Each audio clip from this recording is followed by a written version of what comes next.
E para falar mais sobre o assunto aqui com a gente, professor Amândio Geraldes. Amândio, bom dia. Bom dia, Gilvan. Bom dia, Eliana. Bom dia, Amândio. Pelo visto aí, a bicicleta aí está se tornando um meio de transporte alternativo no nosso país, né? Isso é bem claro, as imagens, o dia a dia, a gente andando na rua mostra isso. Rapaz, não é só no nosso país, não. Aliás, o nosso país hoje é a sexta maior frota de bicicletas do mundo. E a estimativa são 75 milhões de bicicletas. Nós só perdemos para a China, Índia, Estados Unidos, Japão e Alemanha. O interessante é que em países em desenvolvimento a bicicleta é muito utilizada, não por causa da saúde ou do lazer, mas principalmente como transporte mesmo, né? Muitos operários no Brasil utilizam a bicicleta, principalmente no sul do país, sudeste, para ir para o trabalho. O ruim, infelizmente, é que a gente não tem infraestrutura que acompanhe esse crescimento.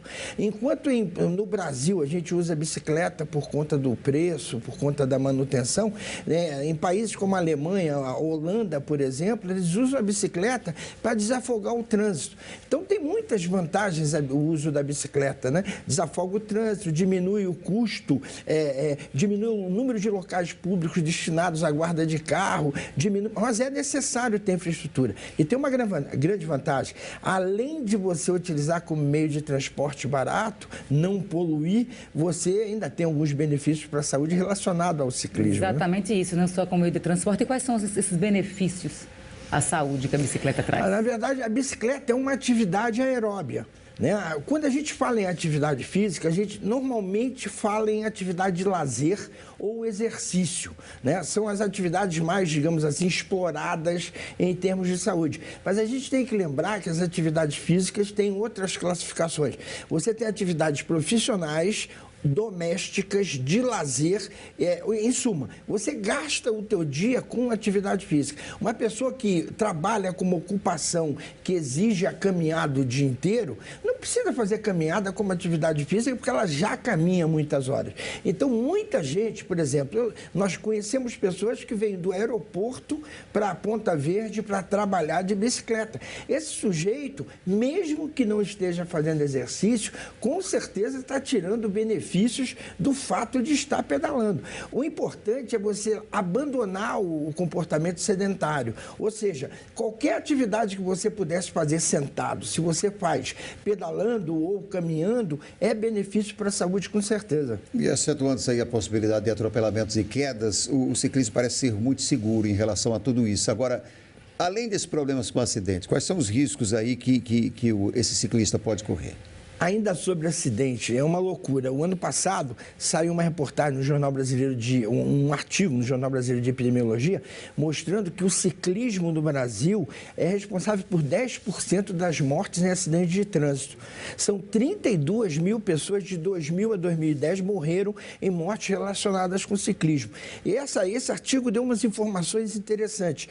Os problemas mais comuns para o ciclismo de rua ou estrada são lesões, fraturas, arranhões e óbitos até. E a maior parte dos acidentes de óbitos são por causa de ferimentos na cabeça. Então, a gente sabe que o uso de equipamento ou a atenção diminuiria muito o número de óbitos. Com relação a esse ciclismo de lazer, o ciclismo de academia, por exemplo, que é o ciclismo com bike estacionária, e mesmo o ciclismo em áreas que não tenha trânsito, os principais problemas são dores lombares, cervicais, joelho principalmente.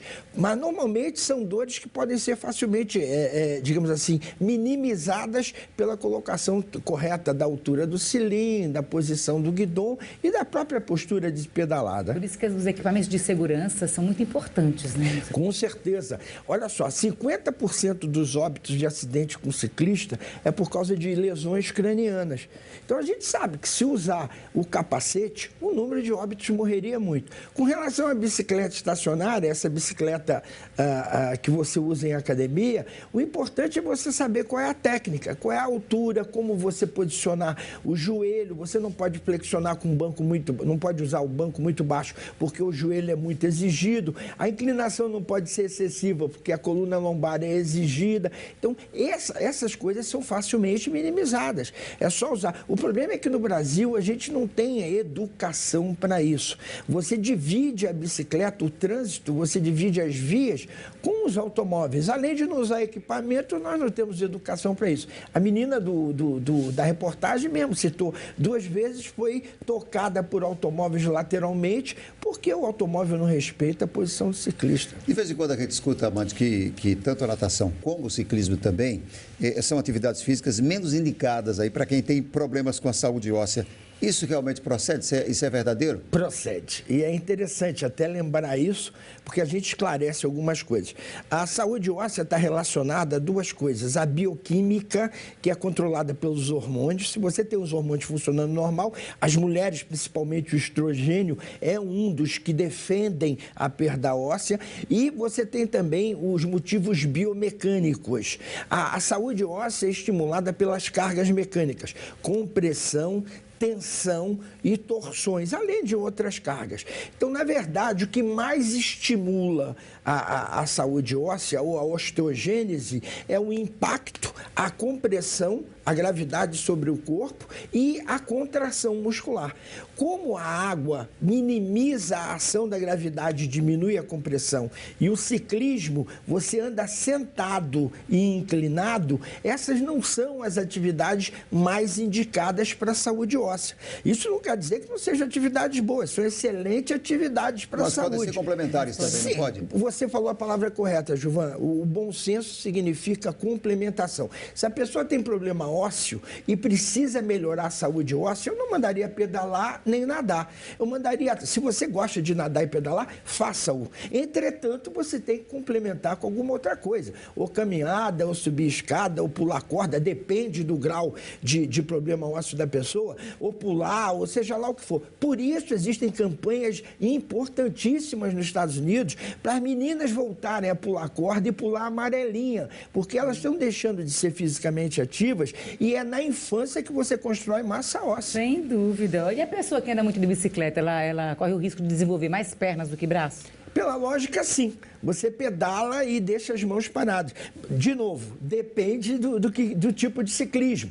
Tem tipo de ciclismo que chama o mountain bike, que é downhill, trial. São várias modalidades que você tem que segurar o guidão e se posicionar corretamente porque o terreno é muito irregular. Nesse tipo de ciclismo, você exige muito do tronco e dos membros superiores. Então, o que é importante é você utilizar, alternar atividades. O bom senso, não existe uma atividade única que seja melhor para tudo, infelizmente. Por isso é importante que você seja fisicamente ativo, ou seja, faça várias atividades diferentes. Nós temos até um exemplo aqui, que é o Rogério, nosso câmara, né, que anda muito de bicicleta, né, caminha muito, então tem um corpinho de 30 anos. Ele passou dos 40, mas o corpinho dele é de 30. Eu estou com inveja dele. A inveja. Nossa, eu também está com 44, é verdade. Vamos dar uma geral, né? Amanda, bom dia mais uma vez, muito obrigado. Obrigada, Amanda. Bom dia a todos. E olha, você pode enviar sugestões de temas para o quadro Viva Bem pelo portal G1 Alagoas. Acesse g1.com.br/L e clique no link Você no G1.